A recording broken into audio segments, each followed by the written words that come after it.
तो भाई जब एग्जाम नजदीक आता है ना, समझने समझाने का टाइम पूरी तरह से खत्म हो जाता है। इस समय ऐसा रहता है कि दिमाग में फिट करो और एग्जाम में उतार के आओ और स्कोर अच्छा करो। तो भाई इसके लिए ना जीटी बहुत ज्यादा फेमस है। हमारे ट्रिक वीडियोस, हमारे वन शॉट वीडियो कम टाइम वाले बहुत ज्यादा फेमस है।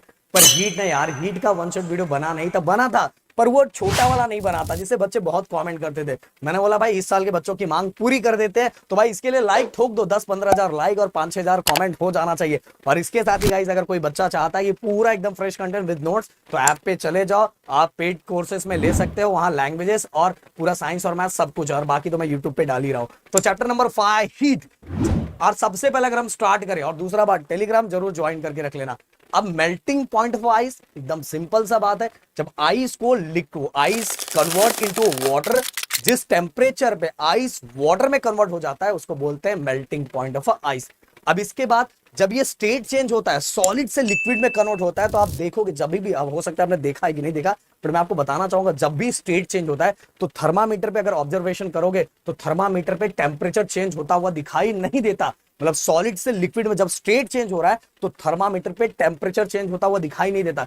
क्यों नहीं दिखाई देता? चलो इसका रीजन मैं बताता हूं। इसलिए चेंज होता हुआ नहीं दिखाई देता क्योंकि जब स्टेट चेंज होता है तो उसके जो बॉन्ड होते हैं, आपको पता है कि सॉलिड के अंदर इंटरमोलिकुलर फोर्स ऑफ अट्रैक्शन बहुत ज्यादा स्ट्रांग होता है कंपेयर टू लिक्विड। तो उन बॉन्ड को ब्रेक करने के लिए extra amount of heat use हो जाता है। इसीलिए जब वो सॉलिड से लिक्विड में कन्वर्ट होता है तो थर्मामीटर पे टेम्परेचर चेंज होता हुआ दिखाई नहीं देता। जब भी उनका स्टेट चेंज होता है सॉलिड टू लिक्विड, तब थर्मामीटर पे टेम्परेचर चेंज होता हुआ दिखाई नहीं देता, क्योंकि जो हीट एनर्जी होता है वो बॉन्ड को ब्रेक करने के लिए यूज हो जाता है। इसलिए थर्मामीटर पे कुछ दिखाई नहीं देता। और वो जैसे ही वो लिक्विड में कन्वर्ट हो गया, लिक्विड पूरी तरह लिक्विड स्टेट में आ गया, फिर थर्मामीटर पे टेम्परेचर बढ़ता हुआ दिखाई देगा। और जैसे ही वो लिक्विड से गैस में फिर से स्टेट चेंज कर रहा है, उस समय भी थर्मामीटर पे टेम्परेचर बढ़ता हुआ नहीं दिखाई देगा, क्योंकि उस समय फिर से बॉन्ड को ब्रेक करने के लिए हीट एनर्जी यूज हो जाता है। अब गाइस यहाँ एकदम सिंपल सा डेफिनेशन, सिंपल सा देखो गाइस, जो हीट एनर्जी सॉलिड से लिक्विड में कन्वर्ट होने के टाइम यूज किया जाता है, उस हीट एनर्जी को हम बोलते हैं latent heat of fusion. Okay, heat energy absorb, जो हीट एनर्जी एब्जॉर्ब किया जाता है, और टेम्परेचर तो उस टाइम कांस्टेंट रहता है ना, तो heat energy absorb at a constant temperature, transformation of solid into liquid is called latent heat of fusion। अब एक और यहां देखो, सॉलिड से लिक्विड है, यही एक और डेफिनेशन में कंप्लीट कर देता हूं। जब लिक्विड से गैस में कन्वर्ट होता है तो उसको बोलते हैं लेटेंट हीट ऑफ वेपराइजेशन। उस समय जो हीट यूज किया जाता है लिक्विड से गैस में कन्वर्ट करने के लिए, उसको बोलते हैं लेटेंट हीट ऑफ वेपराइजेशन। तो जो हीट एनर्जी एब्जॉर्ब किया जाता है लिक्विड से गैस में कन्वर्ट करने के टाइम, उसको बोलते हैं लेटेंट हीट ऑफ वेपराइजेशन। उसका भी मैं यही बता देता हूं, the heat energy absorb at a constant temperature during transformation of liquid into gas is called latent heat of vaporisation. दोनों डायरेक्ट बाय डायरेक्ट, सॉलिड से लिक्विड में कन्वर्ट हुआ, उस समय जो हीट एनर्जी एब्जॉर्ब की गई उसको लेटेंट हीट ऑफ फ्यूजन। जो लिक्विड से गैस में कन्वर्ट होने के टाइम जो हीट एनर्जी एब्जॉर्ब किया गया उसको बोलेंगे लेटेंट हीट ऑफ वेपराइजेशन। और एक और एग्जाम में पूछा जाता है specific latent heat of fusion. Specific मतलब, अब लेटेंट हीट ऑफ फ्यूजन तो आपको पता चल गया, फ्यूजन मतलब सॉलिड टू लिक्विड में जो हीट यूज किया गया। वेपराइजेशन होता तो लिक्विड टू गैस। तो ये स्पेसिफिक क्या है? देखो, जिसके अंदर मास को स्पेसिफाइड किया जाए, मतलब अमाउंट ऑफ मैटर को स्पेसिफाइड किया जाए, उसको बोलते हैं specific latent heat of fusion. कुछ भी अलग नहीं है, देखो वही सेम है। Amount of heat energy absorb at a constant temperature, same definition, बस यहाँ अमाउंट ऑफ हीट एनर्जी है। ऊपर देख लो, नीचे देख लो, amount of heat energy absorb at a temperature, तो स्टेट के टाइम चेंज नहीं होता, आपको पता है जब स्टेट चेंज होता है। तो amount of heat energy absorb at a constant temperature by mass को स्पेसिफाइड किया गया, by unit mass of solid convert into liquid. बस अगर यहां हम लोग लिक्विड टू गैस कर देंगे तो ये हो जाएगा specific latent heat of vaporisation. Specific latent heat of vaporisation, तो ये सेम टू सेम डेफिनेशन है, सेम टू सेम डेफिनेशन है, बस यहां अमाउंट को स्पेसिफाइड किया गया है unit mass of a substance में, बस इसीलिए इसको specific latent heat of fusion बोला जाता है। देखो दूसरे का डेफिनेशन यहां दिया हुआ है, ये डायरेक्ट बाय डायरेक्ट दिया हुआ। ओके, अब चलो आगे, अगला रेजुलेशन। देखो गाइस, सिंपल सी बात है, अगर हम आइस पे प्रेशर अप्लाई करें तो उसका मेल्टिंग पॉइंट क्या हो जाता है? उसका मेल्टिंग पॉइंट 0 से कम हो जाता है। तो आपने देखा होगा कि अगर आइस को आप दबाते हो तो तुरंत, पहले वो सॉलिड रहता है, पर आइस को अगर प्रेस करोगे, आप जाओ फटाफट जाओ एकदम प्रेशर अप्लाई करो, आप देखोगे तुरंत वो मेल्ट होना स्टार्ट हो जाता है। तो अगर हम आइस पे प्रेशर अप्लाई करें तो किस में कन्वर्ट होने लगता है? वो लिक्विड में कन्वर्ट होने लगता है। और जैसे ही हम प्रेशर हटा दे, फिर से हमें दिखेगा कि जो लिक्विड है जो लिक्विड है फिर से क्या बन जाता है, सॉलिड। पर टेम्परेचर कितना रहना चाहिए, 0 डिग्री होना चाहिए। नहीं तो बोलोगे सर बाहर निकाला था सर, दबाया पर पानी का पानी है। भाई हम बात कर रहे हैं 0 डिग्री टेम्परेचर में। 0 डिग्री टेम्परेचर है, उस समय अगर आइस को आप प्रेशर अप्लाई करोगे तो फटाक से लिक्विड में कन्वर्ट हो जाएगा। बट टेम्परेचर अभी भी 0 डिग्री है, फिर से वो लिक्विड फिर से किसमें बन जाएगा, सॉलिड में कन्वर्ट हो जाएगा। तो the phenomena in which ice convert to liquid due to applied pressure. Pressure apply करके हमने सॉलिड से उसको लिक्विड में कन्वर्ट कर दिया। और reconvert ice once the pressure is remove. जैसे हम प्रेशर को बाहर निकाल लेते, प्रेशर फिर से हटा लेते हैं, फिर से जो लिक्विड बना हुआ है फिर से वो क्या बन जाता है, सॉलिड बन जाता है। इसको रेजोल्यूशन बोलते हैं। और the melting point of ice become lower than 0 degree due to pressure. Pressure apply करने के कारण जो आइस का मेल्टिंग पॉइंट है वो 0 डिग्री से भी कम हो जाता है। समझ में आए? इसीलिए हम आइस को जब प्रेशर अप्लाई करते हैं तो प्रेशर अप्लाई करने का तुरंत मेल्ट हो जाता है, तुरंत मेल्ट होना स्टार्ट होता है। जैसे प्रेशर फिर से हटा लेंगे और टेम्परेचर 0 डिग्री है तो फिर से वो क्या बन जाता है, सॉलिड। तो एकदम सिंपल सा इतना याद रखना कि जब भी the phenomena in which ice convert into a liquid due to किसके कारण, due to applied pressure. Okay, if you remove the pressure ice again liquid water again reconvert into a ice. Clear? इसी को हम resolution बोलते हैं। और जिसके कारण उसका मेल्टिंग पॉइंट 0 डिग्री से भी कम हो जाता है जब हम प्रेशर अप्लाई करते हैं। बस इतना सा ही लिखना है। अब एनोमलस बिहेवियर ऑफ वाटर बहुत सिंपल सा है। एनोमलस बिहेवियर ऑफ वाटर मतलब एबनॉर्मल कंडीशन ऑफ वाटर। जैसे हमने सोचा था वैसा था नहीं, जैसा था वैसा सोचा ही नहीं। तो उसी को बोलते हैं एबनॉर्मल कंडीशन ऑफ वाटर, मतलब एनोमलस बिहेवियर ऑफ वाटर। अगर हम आप सभी को पता, अगर हम किसी भी चीज को हीट करेंगे तो क्या होना चाहिए, एक्सपांड होना चाहिए। अगर हीट दे रहा हूं तो क्या, अगर मैं रोटी खा रहा हूं तो मेरा पेट आगे आना चाहिए। ओके, पर अगर रोटी खा रहा हूं पेट अंदर जा रहा है, अंदर ही अंदर जा रहा है, तो भाई कंडीशन उल्टा है, एबनॉर्मल है। कुछ तो कुछ प्रॉब्लम है भाई, कुछ तो सिस्टम में गड़बड़ है। वैसे अगर मैं हीट दे रहा हूं, हीट को बढ़ा रहा हूं तो एक्सपांड होना चाहिए, बट वो क्या हो रहा है, कॉन्ट्रैक्ट हो रहा है। तो ऐसा ही कंडीशन होता है जब भी हम 0 से लेके 4 डिग्री तक टेम्परेचर बढ़ा रहे, बट होना क्या चाहिए था, एक्सपांड होना चाहिए, बट वो क्या होता है, कॉन्ट्रैक्ट होता है। तो if we heat water from 0 to 4 degree it contract instead of expanding. होना क्या चाहिए था, कॉन्ट्रैक्ट होना चाहिए था, पर वो क्या हो रहा है, वो क्या हो रहा है, मतलब होना क्या चाहिए था, एक्सपांड होना चाहिए, पर वो क्या हो रहा है, कॉन्ट्रैक्ट हो रहा है। वो तो जितना हीट बढ़ा रहे वैसे वैसे छोटा होता जा रहा है, जबकि एक्सपांड होना चाहिए था ना। और ये कहां तक चलता है, ओनली 4 डिग्री तक चलता है। इसीलिए इसको बोलते हैं एनोमलस बिहेवियर ऑफ वाटर। तो बस इतना याद रख सकते हैं, if we heat water from 0 to 4 degree Celsius it contract हो गया, जबकि क्या होना चाहिए था, एक्सपांड होना चाहिए था। और उसके बाद अगर 4 डिग्री के बाद और हम हीट देंगे तो नॉर्मल हो जाएगा, तो वो क्या होता जाएगा, बस एक्सपांड होता जाएगा, एक्सपांड होता जाएगा। ओके, और एक चीज और यहाँ आपको याद रखना है, जो ये याद रखना है, कहाँ गया मेरा एक पेन, कहाँ गया pen pen pen pen pen pen pen हाँ इधर है।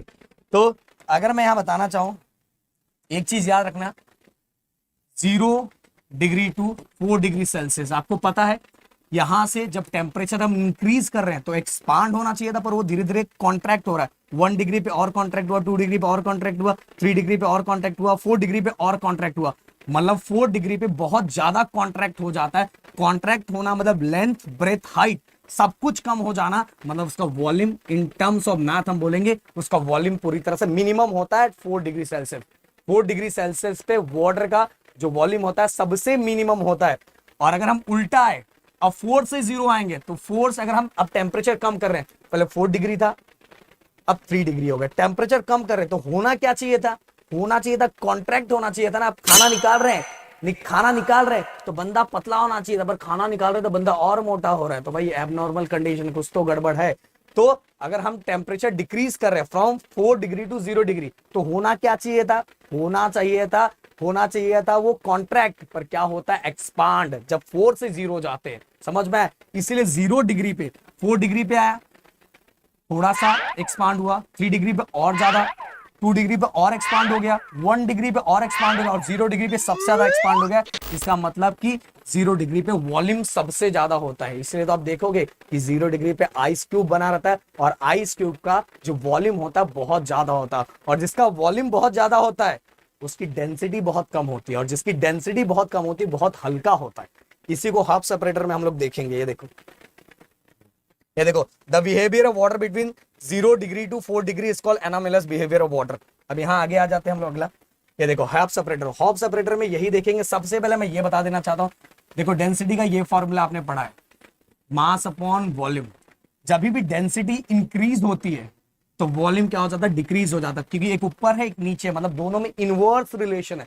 कौन सा रिलेशन है, इनवर्स रिलेशन। जब एक बढ़ेगा तो दूसरा कम होगा। तो आप अगर यहां देखोगे 0 degree to 4 degree, 4 degree Celsius, जब हम 0 टू 4 डिग्री टेम्परेचर बढ़ाते हैं तो 0 डिग्री 1 डिग्री पे और कॉन्ट्रैक्ट हो रहा है, 2 डिग्री पे और कॉन्ट्रैक्ट हो रहा है, 3 डिग्री पे और कॉन्ट्रैक्ट हो रहा है, 4 डिग्री पे सबसे ज्यादा कॉन्ट्रैक्ट होता है। कॉन्ट्रैक्ट होता है मतलब उसका वॉल्यूम सबसे ज्यादा कम हो जाता है, और जहां वॉल्यूम सबसे ज्यादा कम हो जाता है वहां डेंसिटी सबसे ज्यादा बढ़ जाता है। मतलब कहने पे 4 डिग्री पे जो वाटर होता है उसकी डेंसिटी ज्यादा होती है, और जो डेंसिटी जिसकी ज्यादा होती है, डेंसिटी जिसकी ज्यादा होता है वो हैवी होता है, हैवी होता है। समझ में, जिसकी डेंसिटी ज्यादा होती है वो हैवी होता है। ये चीज दिमाग में रखना। अब 4 डिग्री वाले की डेंसिटी क्या ज्यादा है। अब मैं उल्टा चलता हूं, 0 डिग्री टू 4 डिग्री सेल्सियस। अब मैं क्या कर रहा हूं, टेम्परेचर को कम कर रहा हूं। टेम्परेचर को जब कम कर रहा हूं, निकाल रहा हूं, जब निकाल रहा हूं, मैं खाना निकाल रहा हूं, तो क्या होना चाहिए था, कॉन्ट्रैक्ट होना चाहिए था ना। पर भाई ये उल्टा सिस्टम है, 0 टू 4 में एबनॉर्मल उल्टा ही सिस्टम है। तो जब मैं खाना निकाल रहा हूं तो क्या होना चाहिए, कॉन्ट्रैक्ट होना चाहिए।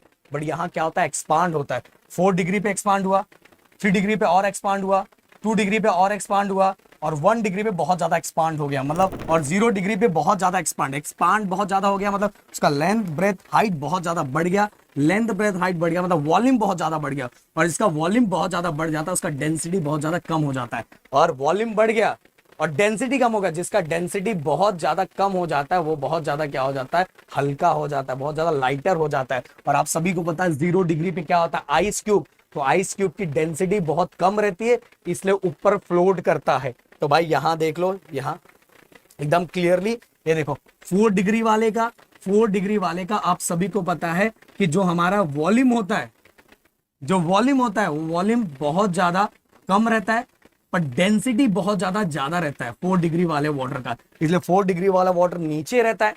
बट 0 डिग्री सेल्सियस पे आप सभी को पता आइस क्यूब होता है, तो उसका वॉल्यूम बहुत ज्यादा होता है, क्योंकि लेंथ ब्रेथ हाइट बहुत चौड़ा होता है, लेंथ ब्रेथ हाइट वॉल्यूम बहुत ज्यादा रहता है, बट डेंसिटी बहुत कम रहता है। और डेंसिटी जिसका बहुत कम रहता है वो बहुत हल्का रहता है, इसीलिए ठंडा पानी ऊपर रहता है, और ठंडे के कंपैरिजन जो थोड़ा गर्म पानी रहता है वो नीचे रहता है, क्योंकि गर्म पानी का डेंसिटी बहुत, समझ में, दिमाग में रखो, 0 डिग्री, 0 डिग्री वाला वाटर, जो 0 डिग्री वाला वाटर है, 0 डिग्री वाला वाटर है, उसका वॉल्यूम ज्यादा है।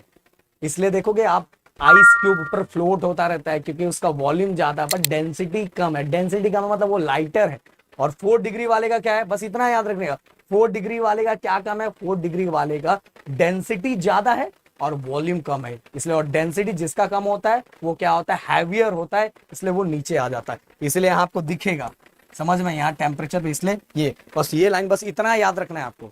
इसके बाद ये चाहिए तो एक स्क्रीनशॉट ले लो, बस इतना सा ही पढ़ना है। इसके बाद गाइस ह्यूमिडिटी, भाई सिंपल सी बात है, the presence of water vapour in air. Air के अंदर कितना वाटर प्रेजेंट है, इसी को हम क्या बोलते हैं, एयर ह्यूमिड है, मतलब ह्यूमिडिटी है। तो presence of water vapour in air, this moisture is called, this moisture of atmosphere is called humidity. कितना एयर में कितना वाटर प्रेजेंट है, इसी को बोलते हैं ह्यूमिडिटी। ओके, आगे सैचुरेटेड एयर। सैचुरेटेड एयर मतलब सिंपल सी बात बता रहा हूं कि मान लो मेरी कैपेसिटी 3 चपाती खाने की है, तो मेरा सैचुरेटेड पॉइंट कितने, 3 चपाती है। तो when the air contain maximum possible water vapor, it is said to be saturated with vapor at that temperature। मतलब कहने का मतलब क्या है, कहने का मतलब ये है कि एयर अगर मान लो 40 डिग्री पे है, तो 40 डिग्री पे उसको कितना और एयर चाहिए कि वो सैचुरेटेड हो जाए। जैसे मैंने बोला कि मैं 3 चपाती खाऊंगा तो मैं सैचुरेटेड हो जाऊंगा। छोटा वाला, अगर कोई छोटा बच्चा है तो 2 चपाती खाएगा तो सैचुरेटेड हो जाएगा। तो एयर कितने पे, एयर में कितना हम वाटर डालेंगे कि वो सैचुरेटेड हो जाएगा। अगर उससे और ज्यादा डालेंगे तो वॉमिटिंग कर देगा, वॉमिटिंग कर देंगे। और हर टेम्परेचर पे एयर का सैचुरेशन पॉइंट अलग होता है।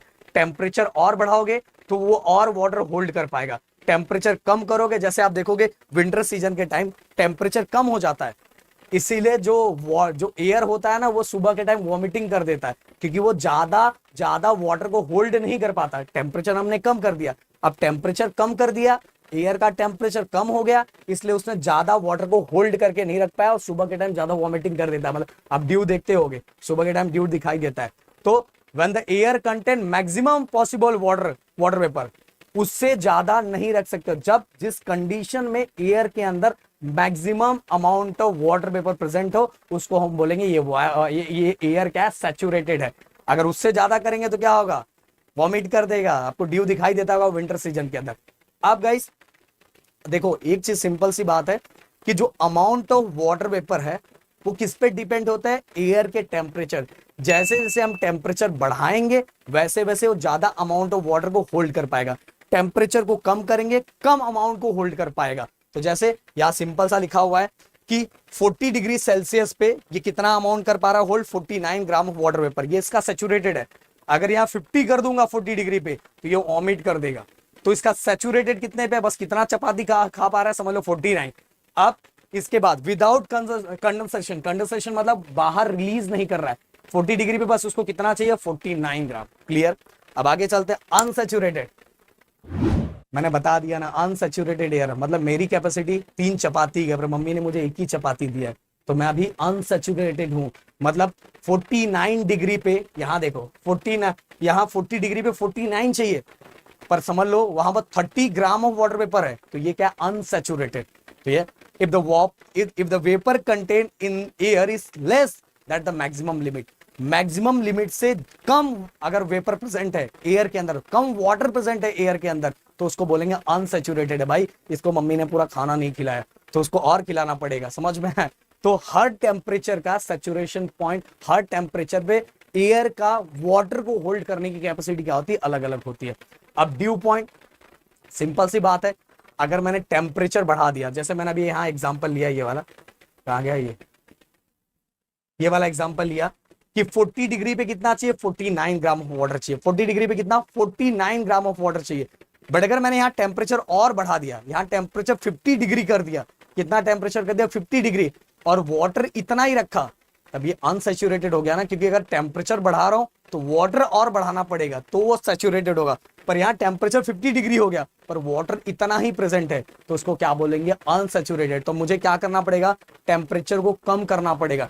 टेम्परेचर को अगर मैं 50 डिग्री है और वाटर बस कितना प्रेजेंट है, 49, तब वो अनसैचुरेटेड है। तो मुझे 50 से उसको कहां लाना पड़ेगा, 40 पे लाऊंगा तो वो क्या हो जाएगा, सैचुरेटेड। उसी तरह से गाइस एक सिंपल सा ड्यू पॉइंट वाला डेफिनेशन आता है, unsaturated air at a certain temperature is taken, its temperature is decrease. Temperature को, अगर अनसैचुरेटेड एयर है तो टेम्परेचर को हम डिक्रीज करेंगे, और वो तब तक डिक्रीज होगा, जैसे 50 था और वाटर कितना प्रेजेंट है, 49 ग्राम ही, तो 50 है तो हमें उसको कितना डिक्रीज करना पड़ेगा, हमें सैचुरेटेड करने के लिए उसको कितना डिक्रीज करना पड़ेगा, 40 डिग्री तक डिक्रीज करना पड़ेगा। ये देखो ये वाला 40 डिग्री तक डिक्रीज करना पड़ेगा। और अगर हम उससे और कम कर देते डिक्रीज, तो भाई ये क्या हो जाएगा, जो एक्स्ट्रा अमाउंट ऑफ वाटर है वो क्या हो जाएगा, वो एटमोस्फेयर में रिलीज हो जाएगा विंटर सीजन के टाइम।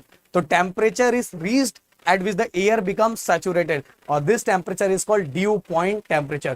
पहले अनसैचुरेटेड था एयर, हमने टेम्परेचर को और कम किया, तब तक कम करते चले गए जब तक वो सैचुरेटेड नहीं हो गया। सैचुरेटेड मतलब जितने पे एयर की मैक्सिमम लिमिट आ जाए।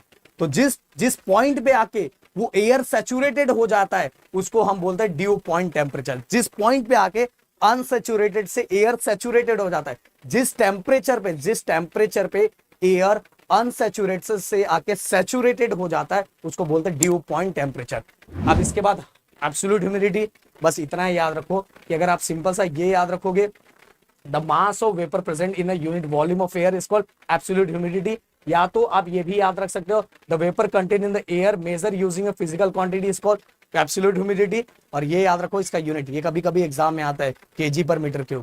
इसके बाद रिलेटिव ह्यूमिडिटी, रिलेटिव ह्यूमिडिटी के लिए दो, ये कभी कभार आपको ये ऊपर का डेफिनेशन नहीं पढ़ने का, ये नीचे का याद रखने का।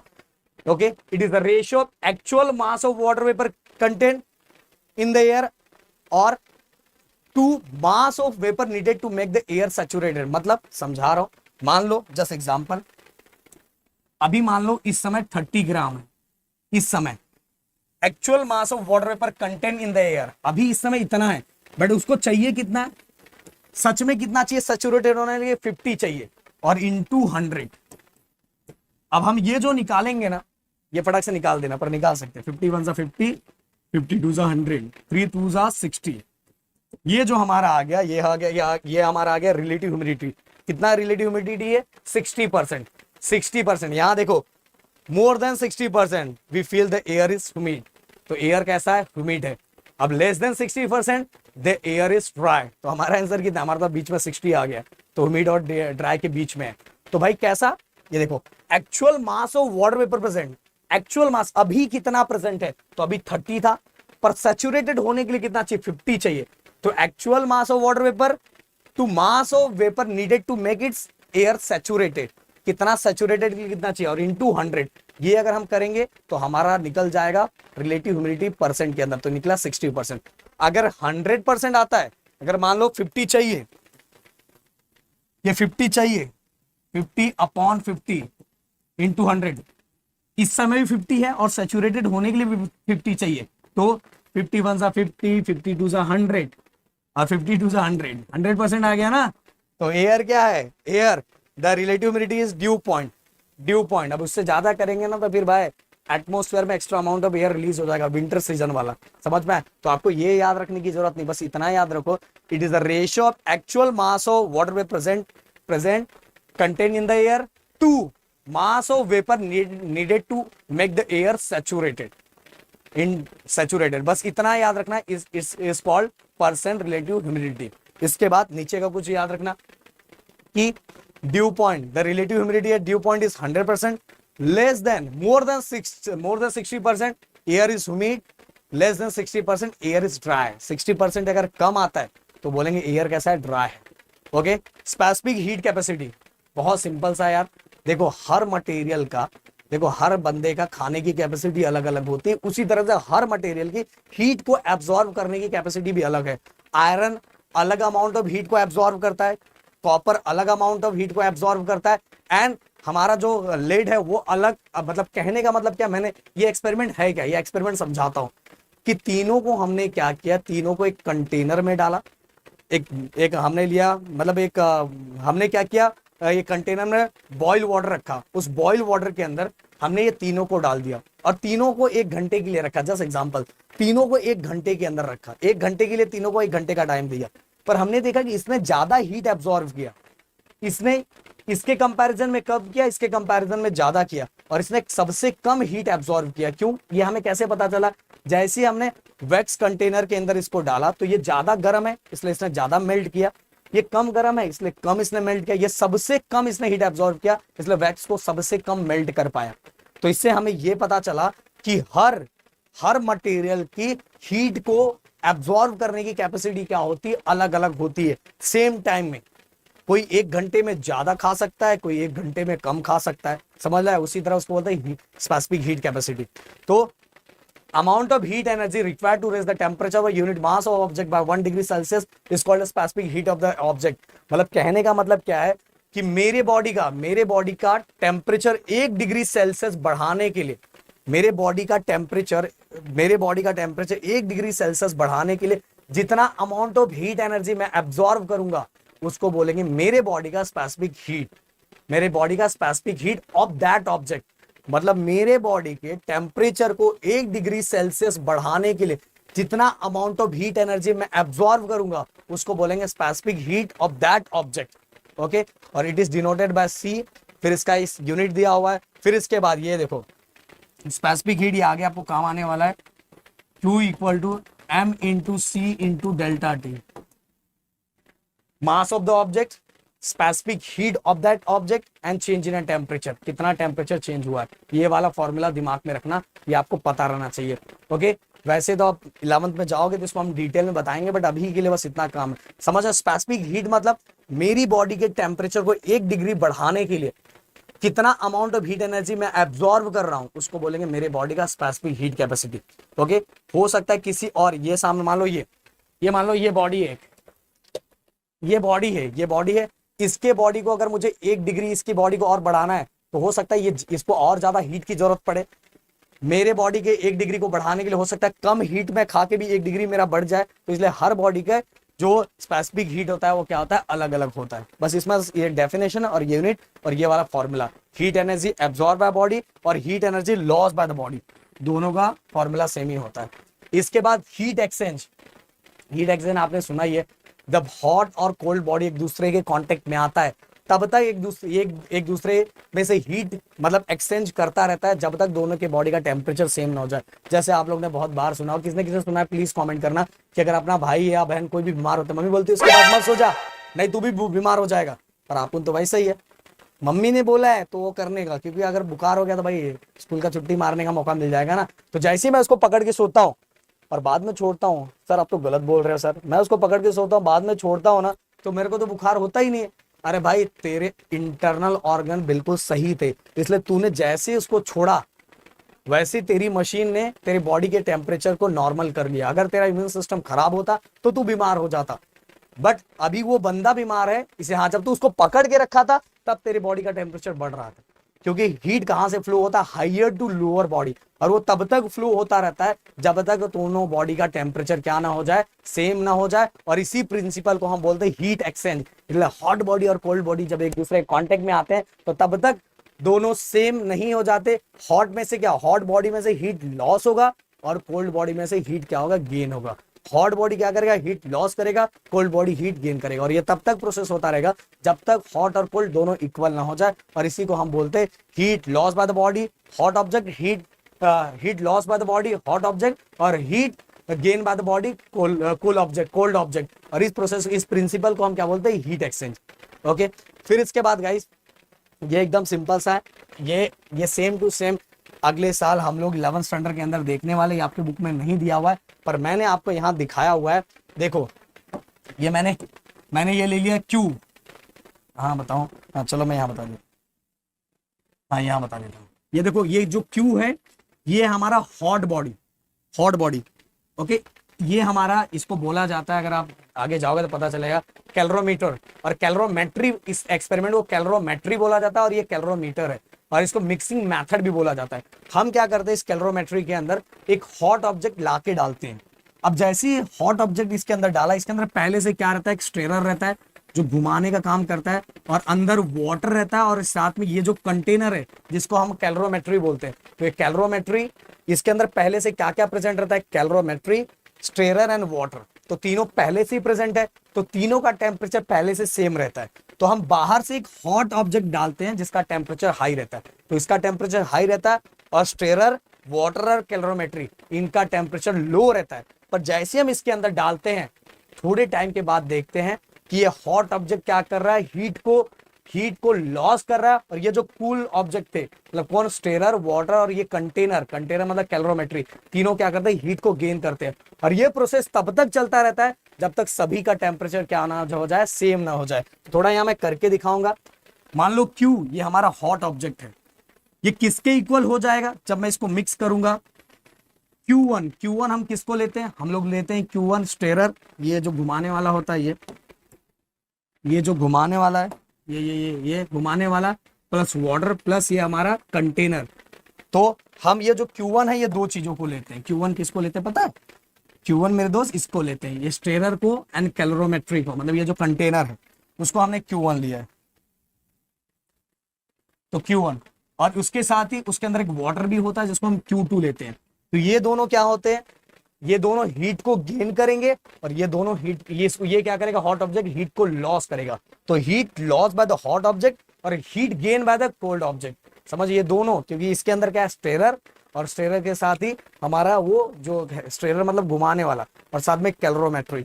और तुम्हारे बुक में तो वैसे इतना डिटेल में दिया नहीं, फिर भी मैं बता रहा हूँ। और ये जो Q2 है ये हमारा जो वाटर है, क्योंकि ये तीनों एक ही जगह पे रहता है, तो तीनों का टेम्परेचर कम होता है और इसका टेम्परेचर क्या होता है, ज्यादा होता है। तो ये क्या करेगा, लॉस करेगा, और ये दोनों मिलके क्या करेंगे, गेन करेंगे। और ये तब तक करेंगे जब तक दोनों क्या ना हो जाए, इक्वल ना हो जाए। और यही हमारा हीट एक्सचेंज वाला प्रोसेस होता है।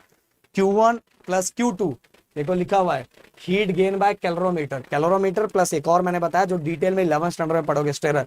और वो टॉपिक कल ही मैंने डाला हुआ है अपने यूट्यूब चैनल पर, थोड़ा सा नीचे आप जाओगे तो आपको दिखाई देगा, मैंने कल ही के दिन एक्सप्लेन किया है। हीट गेन बाय वाटर, और हीट लॉस कौन कर रहा है, heat loss by hot object. तो भाई यहाँ पूरा का पूरा आपका चैप्टर खत्म हुआ। वैसे मैं इसको थोड़ा और शॉर्ट कर सकता था, पर इसके अंदर बहुत सारी चीजें मुझे बतानी थी, इसलिए मैंने इसको थोड़ा बड़ा कर दिया। बट इसको आप आराम से देखोगे, थोड़ा एक दो बार देखोगे तो चीजें समझ में आ जाएगी। मिलते हैं हम नेक्स्ट वीडियो में। Thank you so much guys, जय हिंद एंड जय महाराष्ट्र दोस्तों।